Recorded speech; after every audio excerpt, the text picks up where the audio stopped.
You ever notice how the kindest people in the room are often the ones everyone underestimates? There's this moment, and maybe you've lived it, where you're sitting there, being patient, being understanding, listening to someone unload their problems on you for the third time this week, and you feel that familiar warmth in your chest, that pull to help, to fix, to save. And you do it, you show up, you give your time, your energy, your emotional bandwidth. You become their therapist, their emotional crutch, their free source of validation. And what do you get in return? Not much. Maybe a thank you if you're lucky. Maybe nothing at all. Maybe, and this one stings, maybe you get taken for granted. Because here's the thing about being an empath in a world that runs on power dynamics. People read your kindness as weakness. They see your willingness to understand as an invitation to exploit. They mistake your emotional intelligence for emotional availability, and before you know it, you're the one everyone leans on but nobody respects. You're the person they call when they need something but forget about when you need them. You're valuable, sure, but only as long as you're useful. And the moment you try to set a boundary, the moment you say no, the moment you pull back even slightly, suddenly you're selfish, you're cold, you're not the person they thought you were. And you know what the worst part is? You start to believe it. You start thinking maybe there really is, something wrong with you. Maybe you're too sensitive, maybe you care too much. Maybe the problem isn't them constantly draining you. Maybe the problem is you not being strong enough to handle it. If you've ever felt this, if you've ever looked in the mirror after another exhausting interaction and wondered why being a good person feels like such a curse, then stay with me. Because what I'm about to show you is going to change everything you thought you knew about empathy, power, and the quiet revolution happening inside people like you right now. Let's go back to something that's been understood for thousands of years, but somehow got lost in our modern obsession with niceness and positivity. Human nature, at its core, is driven by survival instincts that haven't changed since we were living in caves. And one of the most fundamental laws of human nature is this: people respect what they fear losing more than what they have guaranteed access to. Think about it.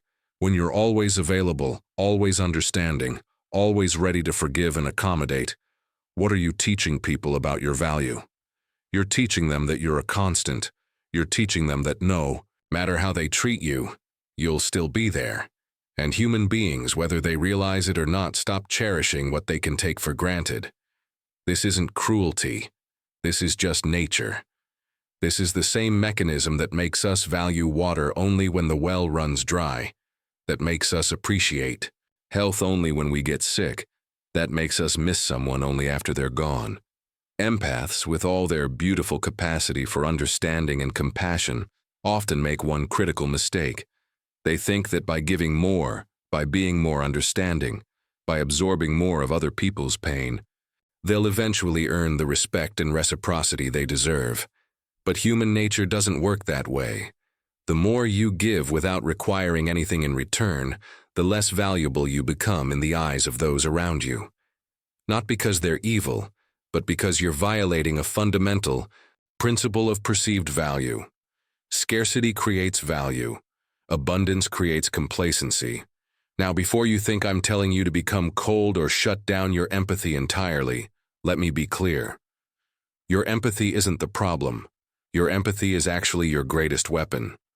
The problem is that you've been using it wrong. You've been giving it away for free to people who never earned it, and you've been depleting yourself in the process. What I'm talking about is learning to weaponize your empathy strategically. Think of it this way. A doctor has the capacity to heal, but a good doctor doesn't perform surgery on everyone who asks. A good doctor assesses, diagnoses, and decides who actually needs the intervention and who's just looking for attention. Your empathy works the same way. You have this incredible ability to read people, to understand their motivations, to see through their masks. Most empaths use this ability to excuse bad behavior, to rationalize why someone keeps hurting them, to find compassion for people who show them none in return. But what if you use that same ability differently? What if, instead of using your empathy to justify why people mistreat you, You used it to predict their behavior and protect yourself accordingly? What if instead of absorbing their emotions, you observed them from a distance and made calculated decisions about who deserves your energy? The comeback I'm talking about isn't loud. It isn't dramatic. It's not about confrontation or revenge or proving anything to anyone. The empath's biggest comeback is quiet. It's internal, and it's absolutely devastating to those who took you for granted. It starts the moment you realize that your absence is more powerful than your presence ever was. See, everyone in your life has gotten used to you being the emotional support beam. They've gotten used to you saying yes, to you being flexible, to you prioritizing their needs over your own. They've built their sense of stability on your instability. And the moment you stop providing that, the moment you quietly withdraw your energy and redirect it back to yourself, something shifts in the power dynamic. Suddenly, you're not the one chasing validation. You're not the one over-explaining yourself or trying to make people understand you. You simply stop being available, not out of spite, not to punish anyone, but because you finally understand that your energy is finite and precious, and you're no longer going to spend it on people who don't value it. Here's where it gets interesting. When you stop giving people unlimited access to your empathy, two things happen. First, the people who were using you will panic. They'll suddenly notice your absence because the support system they took for granted is gone. They'll reach out, they'll act confused, they'll maybe even try to guilt you back into your old role. This is the test. This is where most empaths fail, because they feel guilty for putting themselves first. They see someone struggling without them and immediately think, see, they need me, I should go back. But this is exactly the moment you need to hold your ground. Because what they're experiencing isn't need, it's withdrawal. They're not missing you, they're missing what you did for them. And if you go back now, you're teaching them that all they have to do is apply a little pressure and you'll fold. Second, and this is the beautiful part, the people who actually value you, the rare ones who see you as more than just a resource, they'll respect the boundary. They'll give you space. They'll even support your transformation because they never wanted to drain you in the first place. And this is how you learn to filter your life, not by confronting everyone, not by burning bridges, but by quietly changing your availability and watching who respects it versus who resents it. Let me paint you a picture of what this looks like in practice. Imagine you have a friend who only calls you when they're in crisis. They never ask how you're doing. They never remember the things you share with them. They never show up for you the way you show up for them. For years, you've answered every call, listened to every rant, given advice they never take, and watched them repeat the same destructive patterns over and over. Old, you would keep doing this because you tell yourself that's what good friends do. They show up no matter what. New, you understands that real friendship is reciprocal, and this person isn't your friend. They're your client, except you're not getting paid. So what do? You don't send a long message explaining why you need space. You don't confront them about their selfishness. You simply stop being as available. They call. You don't answer immediately. They text. Crisis, you respond hours later with something brief and non-committal. They ask for advice. You say something like, I trust you'll figure out what's best for you. No hostility, no explanation, just a quiet withdrawal of the emotional labor you used to provide for free. And here's what happens. At first, they'll double down. They'll call more, text more, maybe even show up at your door. They're confused because the dynamic has changed and they don't know why. Some of them will get angry. They'll accuse you of being a bad friend, of changing, of abandoning them. This is projection. They're angry because they lost their source of free emotional supply. But if you hold the boundary, if you stay calm and simply maintain your new level of availability, eventually they'll either respect it or disappear. And both outcomes are victories for you. Now let's talk about what's happening inside you during this process, because this is where the real transformation occurs. When you've been an empath who gives and gives and gives, your identity becomes tied to being needed. You derive your worth from how much you help others, how much you sacrifice, how much you endure. It feels good to be needed. It feels like purpose. But there's a shadow side to this that most empaths never examine. The need to be needed is often a disguise for a deeper fear. The fear that if you're not useful, you're not valuable. If you're not solving problems, if you're not the one people rely on, then who are you? What's your worth? This is the wound that manipulators can smell from a mile away. They find empaths, and they feed this wound by making the empath feel indispensable, right up until the moment the empath tries to claim any power for themselves, and then suddenly the empath is selfish, is too much, is the problem. The biggest comeback isn't just external, it's internal. It's the moment you realize that your value doesn't come from what you do for others, it comes from who you are. It's the moment you understand that being kind doesn't mean being available to everyone all the time. It's the moment you accept that some people will call you selfish for having boundaries, and you're okay with that, because you'd rather be called selfish by people who want to use you than be called useful by people who don't respect you. Let me be very direct with you about something that most people, they won't say because it sounds harsh. Not everyone deserves your empathy. Not everyone has earned access to your emotional world.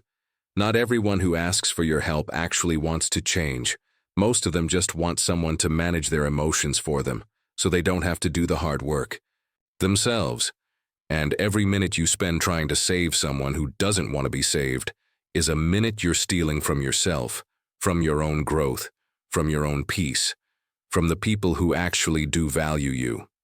There's a concept in psychology called compassion fatigue, and it's what happens when empaths give beyond their capacity for so long that they become numb, resentful, and emotionally depleted. You ever notice how the most burnt-out, cynical people you meet are often former empaths? They're people who gave everything they had to others and got nothing back. And eventually, their empathy turned to bitterness. That's what happens when you don't protect your gift. But here's the alternative. When you learn to be selective with your empathy, when you learn to observe rather than absorb, when you learn to set boundaries without guilt, something incredible happens. Your empathy becomes more powerful, not less. Because now when you choose to extend it, it actually means something. Now when you show up for someone, it's a conscious choice, not a compulsive pattern.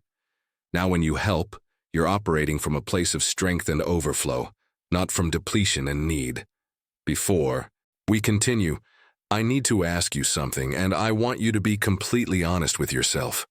How many times have you replayed a conversation in your head where someone took advantage of your kindness? How many times have you stayed up at night thinking about all the times you said yes when you wanted to say no? All the times you prioritized someone else's comfort over your own peace? All the times you gave people the benefit of the doubt, and they used it as permission to disrespect you again? If this resonates with you, if you've spent hours, days, maybe even years carrying the weight of other people's problems while your own needs got ignored, I want you to leave a comment right now. Just write, "I've been everyone's therapist, but my own." That's it. You don't need to explain your situation. You don't need to tell your story unless you want to. Just write those words. Because when you do that, something shifts. You see hundreds, maybe thousands of other people writing the exact same thing, and suddenly you realize this isn't your personal failure. This isn't evidence that you're too weak or too sensitive or too much. This is a pattern that happens to empaths everywhere, because we live in a world that's designed to extract from givers and reward takers. So go ahead, write it in the comments. I've been everyone's therapist but my own, and let that be the moment you decide this pattern ends today. Because your comment isn't just for you, it's for every other person. Who's going to read it and think, "Oh my God, me too, I thought I was the only one." So drop that comment right now, and let's build this awareness together. Now let's talk about the strategic element of this transformation, because this isn't just about feeling better. This is about fundamentally changing how people perceive and treat you. There's a principle in human behavior that says, people will treat you according to what you tolerate, not according to what you deserve. Think about that. You could be the most talented, kindest, most valuable person in the room, but if you tolerate disrespect, that's what you'll get. If you tolerate being taken for granted, that's how you'll be treated. If you tolerate one-sided relationships, that's what you'll have. Your tolerance sets the standard for how people interact with you. So when you start to withdraw your empathy strategically, you're not being cold, you're recalibrating the standard. You're teaching people that access to you is a privilege, not a right. You're showing them through your actions, not your words, that you value yourself. And if they want to be in your life, they need to value you too. This doesn't mean you become arrogant or cruel. It means you become boundaried and selective. It means you stop auditioning for people's approval and start requiring that they earn your time and energy. Here's a practical technique that will change how you operate. It's called the pause. Most empaths respond immediately to requests, questions, emotional dumping, everything. Someone asks for something, you say yes before you even think about it. Someone shares a problem, you immediately jump into fix-it mode. Someone criticizes you, you immediately defend yourself. The pause is the space between stimulus and response. It's that moment where you take a breath, sit with the request or the emotion or the situation, and ask yourself, do I actually want to engage with this? Is this person worth my energy right now? Am I responding out of genuine care or out of fear of disappointing them? Most of the time, when you pause, you'll realize the answer is no. No, you don't need to respond to that text right away. No, you don't need to solve their problem for them. No, you don't need to defend yourself against someone who's already decided to misunderstand you. The pause gives you back your power because it breaks the automatic pattern of giving that's been running your life. Let's go deeper into the psychology of what's actually happening when an empath starts to withdraw and reclaim their power. There's something called the scarcity principle, and it states that humans assign more value to things that are rare or difficult to obtain. When you are always available, always understanding, always ready to drop everything for others, you are abundant in their lives. And abundance, while it sounds positive, actually decreases perceived value. But the moment you become scarce, the moment your time and attention and emotional support are no longer guaranteed, something in the other person's brain wakes up. Suddenly they notice you. Suddenly they wonder where you went. Suddenly they start questioning whether they took you for granted. This isn't manipulation. This is just human nature. People don't value what they can have whenever they want. They value what they might lose. And when you stop being a sure thing, when you stop being the person who will always be there no matter how they treat you, you become interesting again. You become valuable again. Not because you changed who you are, but because you changed your availability. There's another layer to this that's even more powerful. When you withdraw your empathy from people who don't deserve it and redirect it toward yourself, you start to heal parts of you that have been neglected for years. You start to notice your own needs, your own desires, your own boundaries. You start to build a relationship with yourself that's based on respect and care, the same kind of relationship you've been trying to build with everyone else. And this is where the real power comes from. When you're not dependent on external validation, when you're not measuring your worth by how much others need you, you become unshakable. You become someone who can walk away from anything that doesn't serve you because your sense of self isn't tied to being useful to others anymore. This is the state that truly powerful people operate from. They're not trying to prove anything. They're not trying to be liked by everyone. They're simply clear on their value, and they don't negotiate it. Let me tell you what happens when you reach this state. The people who were draining you will either step up or step out. The ones who were using you will disappear because you're no longer providing what they came for. And yes, this might hurt at first because you'll see clearly who was really in your corner and who was just there for the benefits. But this clarity is a gift. It's painful, but it's necessary. Because once you clear out the people who are treating you like an emotional ATM, you create space for relationships that are actually reciprocal, where you're valued not just for what you provide but for who you are. You'll also notice that new people start showing up in your life, and they're different from the ones before. They're people who respect boundaries, who value reciprocity, who don't expect you to fix them or save them or manage their emotions. These are the people who were always there. You just couldn't see them because you were too busy trying to save people who didn't want saving. Now I want to address something that's probably coming up for you right now. You might be thinking, but if I stop being there for people, if I stop being the understanding one, the helpful one, doesn't that make me just like the people who hurt me? Doesn't that make me cold? And this is exactly the trap that keeps empaths stuck. You've been conditioned to believe that setting boundaries is the same as being cruel, that prioritizing yourself is the same as being selfish, that not helping someone is the same as harming them. But this is a lie that benefits people who want to use you. Real coldness is ignoring someone's humanity. Real cruelty is intentionally causing harm. What you're doing when you set boundaries and withdraw your empathy from people who exploit it isn't coldness, it's discernment, it's wisdom, it's self-preservation. And anyone who tells you that protecting yourself is selfish is someone who benefits from you being unprotected. Let that sink in. The people who shame you for having boundaries are the people who are profiting from you not having any. Here's the 7-day challenge I want you to commit to right now. And I promise you, if you actually do this, your life will start to shift in ways you can't even imagine yet. For the next 7 days, every time someone asks something of you, whether it's your time, your emotional energy, your advice, your help, I want you to pause. Don't respond immediately. Take at least 10 seconds, preferably longer, and ask yourself these 3 questions. 1, do I actually want to do this, or am I just afraid of what will happen if I say no? 2, has this person shown up for me the way I'm about to show up for them? 3, will helping them right now deplete me, or am I giving from a place of genuine overflow? If the answer to question 1 is fear, if the answer to question 2 is no, if the answer to question 3 is depletion, then your response is simple. You decline, you say no, you set the boundary, and you don't explain, you don't justify, you don't apologize excessively. You just say something like, I'm not available for that right now, or I need to focus on my own priorities this week, or I trust you'll figure it out. That's it. No long explanation, no guilt, no negotiation, just a clear, calm boundary. And here's what's going to happen.